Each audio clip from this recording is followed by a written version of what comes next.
नमस्कार, मैं naturopath doctor Ranju, holistic health solution में आपका स्वागत है। आज मैं आपको ये बताने वाली हूँ कि प्रत्येक चिकित्सक जब ओटी में किसी भी जगत के किसी भी विधा के चिकित्सक हैं, जब खासकर एलोपैथ की हम बात आपको बताते हैं क्योंकि ये चीजें आपको ज्यादा सामने दिखाई पड़ता है।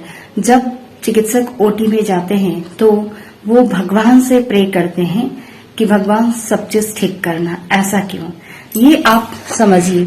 आयुर्वेद में कहा गया है कि आपके शरीर का चिकित्सा वही चिकित्सक करते हैं जो दैहिक होता है।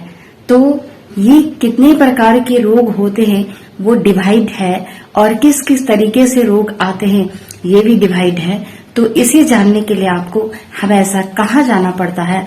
संस्कृति, धर्म और वेद की तरफ, तब आप इन चीजों को जान सकते हैं।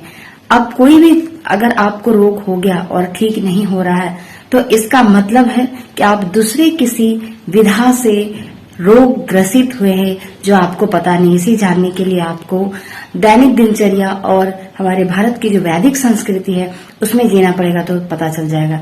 तो आज के लिए यहाँ तक। मुझे लगता है आपको पता चल गया होगा कि किस तरीके से हम चिकित्सक दैहिक ही रोग का इलाज कर पाते हैं। बाकी और दो क्षेत्र है जिसका इलाज चिकित्सक के हाथों में नहीं होता है, और ऑपरेशन थिएटर में जाते ही हम ये प्रे करते हैं कि भगवान हमारी और रोगी की दोनों की रक्षा करना।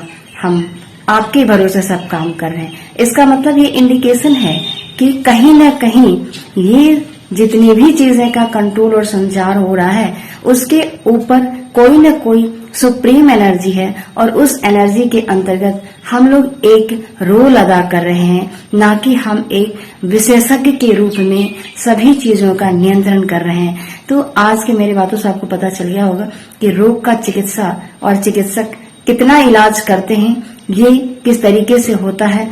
ये सूचनाएं मैं आपको इसलिए दे रही हूँ कि कई बार आप घबरा जाते हैं, हमारे रोग ठीक नहीं हो रहे, तो हम लोग बताते हैं प्राकृतिक चिकित्सा और आयुर्वेदा में कि आप प्रकृति के जीवन को फॉलो कर लीजिए, उससे आधी चीजें ठीक होने लग जाती है। इससे इसका बहुत संबंध है, जैसे मैंने आपको ये बताया। आज के लिए तक धन्यवाद।